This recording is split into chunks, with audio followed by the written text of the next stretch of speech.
इस वीडियो में हम लोग जानेंगे और समझेंगे कि डोनाल्ड ट्रंप ने अमेरिका का दूसरे बार राष्ट्रपति पद के शपथ के साथ ही अपने पहले भाषण में क्या कहा, जिससे उनके पूरे कार्यकाल की रूपरेखा और रुझान मिल सकेगी। आज के डेट में अमेरिका दुनिया का बेताज बादशाह है। जाहिर है, बादशाह के शब्द, मिजाज, उनकी नीति सभी के लिए काफी महत्व रखती है।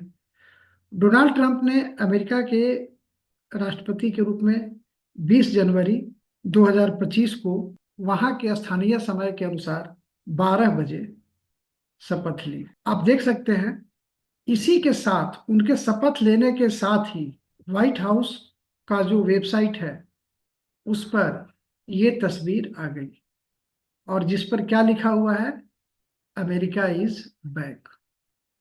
मतलब कि एक संदेश देना है कि अमेरिका की जो पहले और अधिक स्थिति अच्छी थी और लोग और पूरी दुनिया उसकी ताकत का लोहा मानती थी, चीन उसको टक्कर नहीं दे पाता था, रसिया उसको टक्कर नहीं दे पाता था, तो अब वही अमेरिका डोनाल्ड ट्रंप के शासनकाल में उसकी वापसी हो रही है।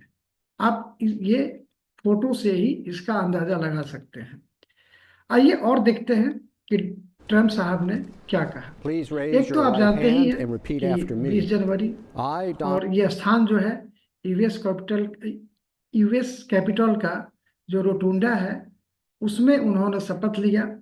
जाहिर है, उन्होंने भी बाइबिल और संविधान दोनों को महत्व देते हुए उन्होंने शपथ ग्रहण की।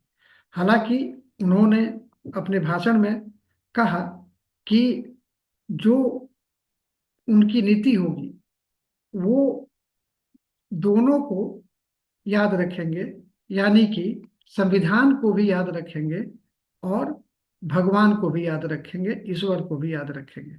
तो उन्होंने इसी के साथ में ये शुरुआत की है शपथ की। ठीक है। Golden period of America starts right now. मतलब कि अमेरिका का स्वर्ण युग जो है अब शुरू होता है। शपथ ग्रहण के बाद सबसे पहला लाइन उनका यही था। इसका मतलब ये है कि वो ये कह रहे हैं कि पिछले कार्यकाल की जो सरकार थी वो उतने अच्छे से काम नहीं कर रही है और कर रही थी, और अब जब ये आए हैं तो अब ये बहुत काफी अच्छे से इस काम को करेंगे। ठीक है। तो इन्होंने कहा कि golden period of America starts right now. दूसरी बात उन्होंने महत्वपूर्ण जो कही, वो कहा कि 20 जनवरी 2025 is the liberation day of America. हालांकि थोड़ी सी इसमें अतिशयोक्ति लगती है, थोड़ा ये ज्यादा हो जाता है, लेकिन डोनाल्ड ट्रंप इसी के लिए जाने जाते हैं। डोनाल्ड ट्रंप जो शख्सियत है, जैसे कि कोई भी पद है, पद तो महत्वपूर्ण होता है, लेकिन पद को और ज्यादा महत्वपूर्ण जो है उस पर आसीन व्यक्ति और उसका व्यक्तित्व बनाता है। तो उन्होंने सबसे पहले कहा कि golden period of America starts right now. दूसरी बात जो उन्होंने कही कि लिबरेशन डे ऑफ अमेरिका, उनका जो कार्यकाल जो है, जो शपथ ग्रहण है, वो अ, अब उनका किस तरफ का कहना था, चूंकि वो एक राजनीतिज्ञ भी हैं, और राजनीतिज्ञ जब एक बात बोलता है तो वो कई तरह उसके अर्थ मतलब निकाले जा सकते। उन्होंने हम लोग इंडिया में भी सुनते हैं कि इंडिया फर्स्ट, या हर व्यक्ति को अपना कंट्री प्यारा होता है और वो चाहता है कि पूरी दुनिया में हमारा ही कंट्री जो है आगे रहे। और डोनाल्ड ट्रंप ने अपने पहले भाषण में अमेरिका फर्स्ट की बात की। इसका मतलब उन्होंने कहा कि वो जो भी काम करेंगे अगले जो 4 साल है, उसमें वो हमेशा अमेरिका को फर्स्ट रखेंगे। यानी कि वो चाहेंगे कि पूरे विश्व में जो भी बात हो, जो भी समझौते हो, जो भी संधि हो, उसमें अमेरिका की रुचि जो है और अमेरिका की स्थिति जो है वो सबसे ऊपर रह सके। ये बात उन्होंने कहा। उन्होंने अपने संबोधन में, जो पहला संबोधन था, उन्होंने अपने पहले संबोधन में लॉस एंजलिस जो फायर जो है कैलिफोर्निया में, इसके बारे में भी कहा कि ये इस पर काम नहीं हुआ, जो पिछली सरकार थी उसने ठीक से काम नहीं किया, और अब ये आग जो है समाप्त हो जाएगा। अब देखिए, ये उन्होंने कहा है किस तरह से कौन सा टेक्नोलॉजी लगाते हैं, क्योंकि हम लोग को पता है कि जो ये जो आग लगी हुई है काफी भयानक है। एक उनका जब वो अपनी चुनाव प्रचार कर रहे थे, तभी से उनका घुसपैठ रोकने का एक इस पर वो बल देते रहे हैं। और हमको पता है कि मेक्सिको जो है सबसे इसमें आगे है, और वो मेक्सिको से जो घुसपैठ हो रहा है उसके काफी मतलब वो नाराज रहते हैं, और इसको वो किसी भी तरह से रोकना चाहते हैं। उन्होंने ये भी कहा अपने भाषण में कि जो भी प्रवासी हैं उनको उनके मूल स्थान पर पहुंचा के आएंगे, यानी कि डिपोर्ट कर देंगे। तो ये उन्होंने कहा है। उन्होंने यहाँ तक कहा कि जो मेक्सिको है वहाँ पर, मेक्सिको और अमेरिका का जो बॉर्डर है वहाँ पर वो एक दीवार बनवाएंगे, और जो गल्फ ऑफ मेक्सिको है, जो गल्फ ऑफ मेक्सिको है उसको ये गल्फ ऑफ अमेरिका उसका नामकरण करेंगे। तो ये जो है, ये मेक्सिको पर इनकी जो बात है ये इतनी है। और उन्होंने जो दक्षिणी बॉर्डर है वहां पर सेना भेजने के लिए कहा, और उसको वहां पर राष्ट्रीय आपात लगाने की बात कही कि राष्ट्रीय आपात की घोषणा करता हूं। तो ये इन्होंने, अब देखिए क्या है कि एक तो जो आग लगी हुई है, जो समस्या है उस पर, प्रवासी पर जो मेक्सिको से है, और मेक्सिको को बहुत कुछ उन्होंने सुना दिया कि गल्फ ऑफ मेक्सिको का नाम बदल देंगे, वहां दीवार खड़ी कर देंगे, वहां राष्ट्रीय आपात घोषित कर देंगे। उन्होंने अपने चुनावी प्रचार में एक दो बातें कही थी जो कि काफी मतलब लोगों में जो है चर्चा का विषय बना हुआ था। एक तो उन्होंने कहा था कि पनामा नहर को जो है वो फिर से अपने कब्जे में ले लेंगे। इस चीज को उन्होंने फिर से दोहराया है।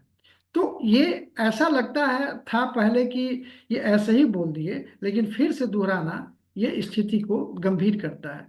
इसके अलावा उन्होंने हालांकि दो बातें और कही थी। एक तो ग्रीनलैंड की बात कही थी, और दूसरी बात कही थी कनाडा को एक 51st स्टेट बनाने का अमेरिका का। तो उसकी चर्चा उन्होंने नहीं की है इसमें। तो ये चलिए कोई बात नहीं है, लेकिन ये पनामा नहर वाली जो बात है उन्होंने इसमें कहा है। दूसरा चीज है, ये उन्होंने कहा कि पेट्रोलियम का उत्पादन अमेरिका में ये बढ़ाया जाएगा, और उसके लिए उन्होंने ड्रिल बेबी ड्रिल का एक नारा दिया, जिससे कि इतना मतलब ड्रिल करना है कि पेट्रोलियम जो है प्रोडक्शन वहां पर खुद का बढ़े। और उन्होंने ऊर्जा को बचाने के लिए इलेक्ट्रिक वाहन को भी अनिवार्य बनाने की बात कही है। उन्होंने अंतरिक्ष के बारे में कहा कि अमेरिका का अंतरिक्ष में परचम लहराएगा उनके कार्यकाल में। और इस बात पर उनके पास में ही बैठे हुए थे एलन मस्क, उन्होंने काफी जोर से इसका हंसकर इसका स्वागत किया। अ, उन्होंने एक दो बातें और कही जो कि थोड़ा सा ये है। उन्होंने कहा कि पिछले 8 साल, यानी कि जब वो राष्ट्र मतलब 4 साल राष्ट्रपति रहे और 4 साल राष्ट्रपति नहीं रहे, पिछले 8 साल में उन्होंने कई कठिनाइयों और हमलों का जिक्र किया कि हमको टारगेट बनाया गया, केस मतलब किया गया, महाभियोग की बात की गई, कई तरह से उन उनका कहना था कि परेशानी हुई। और जब वो राष्ट्रपति भी थे तो कई परेशानी झेले। उन्होंने जो चुनाव प्रचार के दौरान जो उन पर हमला हुआ था, जिसमें वो बाल बाल बचे थे, उसके बारे में भी उसको याद करते हुए कहा कि ईश्वर ने उन्हें उस हमले में इसलिए बनाया ताकि वो अमेरिका को फिर से महान बना सके, to make America great again. और इसी को जनरली मगा नाम से जाना जाता है। और उन्होंने कहा कि संविधान और भगवान दोनों को हम नहीं भूलेंगे, दोनों को लेकर चलेंगे। अब बात यहाँ पर कई तरह की हो जाती है। एक तो अ, उनका ये कहना कि मतलब America, to make America great again. तो ये कैसे मान लेना, ये कैसे उन्होंने मान लिया कि अमेरिका जो है वो ग्रेटनेस अपना खो चुका है और फिर से इसको ये बनाना है, फिर से इसको महान बनाना है। क्योंकि बहुत लोगों का मानना है कि अमेरिका जैसा था वैसा ही है, उसमें बहुत ज़्यादा समस्या नहीं आई है। कुछ बिंदुओं पर उनके साथ में जो उनका जो विचार है उस पर थोड़ा सा सोचने का बात है। एक तो बात है कि अमेरिका, आपको याद होगा कि अफगानिस्तान से 2020-21 में सेना जो है वहां पर, जब वहां पर तालिबान का जब कब्जा हो गया तो अमेरिकी सेना वहां से हट गई। बात है कि अमेरिका की महानता किस में है? अमेरिका की महानता अगर इस तरह के काम करेंगे कि वो किसी भी जगह से बिना उद्देश्य को पूरा हुए अगर वो हट जाते हैं तो फिर वो पीछे खींचने वाली बात हुई। तो थोड़ा सा ये जो एक्शन है अमेरिका का उनके कार्यकाल में ही हुआ था। तो ये बताता है कि अमेरिका का जो, अमेरिका की स्थिति में थोड़ी सी जो गिरावट, जो राजनीतिक स्थिति में जो गिरावट आई वो इस कारण से भी आई कि अमेरिका की एक छवि बन गई कि वो चीजों को मतलब हस्तक्षेप करता है लेकिन उसके अंतिम परिणति तक नहीं पहुंचा पाता है, और उसके पहले ही वो निकल चुका होता है। और ये कमजोरी की निशानी ये मानी गई। और दूसरा चीज कि अमेरिका ने अभी तक, ट्रम्प ने चीन पर जो है वो अपना रुख अभी काफी स्पष्ट नहीं किया है कि चीन पर वो रुख क्या रखेंगे। उन्होंने चीनी राष्ट्रपति से बात की, उनको बुलाया और मतलब उनसे मिलने की इच्छा ये व्यक्त की। और दूसरी तरफ वो पनामा नहर को कहते हैं कि पनामा नहर को हम फिर से वापस लेंगे, क्योंकि पनामा नहर को पनामा नहीं चीन चला रहा है। तो वो चीन के वर्चस्व के खिलाफ है, लेकिन चीन में जो मेरिट है उसको चाहते हैं कि वो अपने साथ ले। और जहाँ तक व्यापार की बात है, वाणिज्य की बात है, तो वो साइंस एंड टेक्नोलॉजी की बात है, तो वो चीन के साथ कदम में कदम मिलाकर वो चलना चाहते हैं। तो दोनों चीजें एक साथ नहीं हो पाएंगी। तो इसका अर्थ यह है कि यहाँ पर चीन के प्रति उनका अस्पष्ट रुख है। और आप देखिए कि उन्होंने एक और बात कही कि वो शांति दूत के रूप में जाने जाने, मतलब चाहते हैं कि उनको जाना जाए। तो शांति दूत के रूप में आप चाहते हैं कि जाना जाए, और दूसरी तरफ आप ग्रीनलैंड, कनाडा और पनामा नहर पर कब्जे की बात करते हैं, तो फिर ये थोड़ा सा अलग तरह का चीज ये हो जाता है। ऐसा मैंने इस तरह की चीज नहीं होनी चाहिए। अब जहां तक अमेरिका की बात है, ये अमेरिका और भारत की बात है। तो अमेरिका और भारत की बात है, सबसे बड़ा मुद्दा है क्या? H1B। H1B वीजा जो है ये एक काफी मुद्दा मतलब रहा है। आप समझिए कि अमेरिका में जो है करीब 15 लाख भारतीय अप्रवासी रहते हैं, 15 लाख। और उसमें से जो है मतलब 10 लाख जो है वो H1B ये वीजा पर है वहां पर, 10 लाख भारतीय। ठीक है। अब बताइए कि अगर इसमें से वो डिपोर्ट करने की बात करते हैं, तो अगर डिपोर्ट अगर इसमें से होता है इंडियन, मान लीजिए अब जो भी संख्या रहे, उसके बारे में तो आकलन अभी नहीं है, तो वो चीज एक इंडिया के लिए हमेशा इशू रहेगा कि मतलब हमारे लिए भी शर्मिंदगी की बात होगी, और दूसरी तरफ में हमारे लिए एक आर्थिक रूप से भी एक घाटे की बात होगी, क्योंकि जो भी हमारे वहाँ रहते हैं लोग, वहाँ से विदेशी धन भेजते हैं और वो अर्थव्यवस्था में सहयोग करता है। हालांकि ये कोई बहुत अच्छा तरीका नहीं है, लेकिन फिर भी कुछ तरीकों में से ये एक है।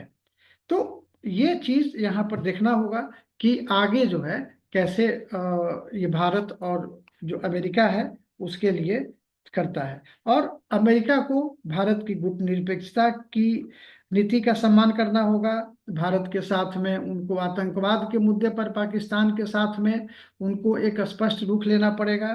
और जो आर्थिक तकनीक जो सहयोग है भारत के साथ, वो उनको देखना पड़ेगा। केवल भारत को चीन के खिलाफ या अन्य शक्तियों के खिलाफ प्रशांत महासागर में भारतीय जो इंडियन ओशन है उसमें जो है केवल यूज करने के लिए नहीं करना होगा। तो ये सारी बातों पर विचार करना होगा। तो देखते हैं कि आने वाले समय में ट्रम्प साहब क्या करते हैं, और स्पष्ट नीति अपनाते हैं या फिर अ, बिना स्पष्ट नीति के ही अमेरिका को एक बार फिर से ग्रेट बनाने की प्रक्रिया को पूरा करते हैं। Thank you.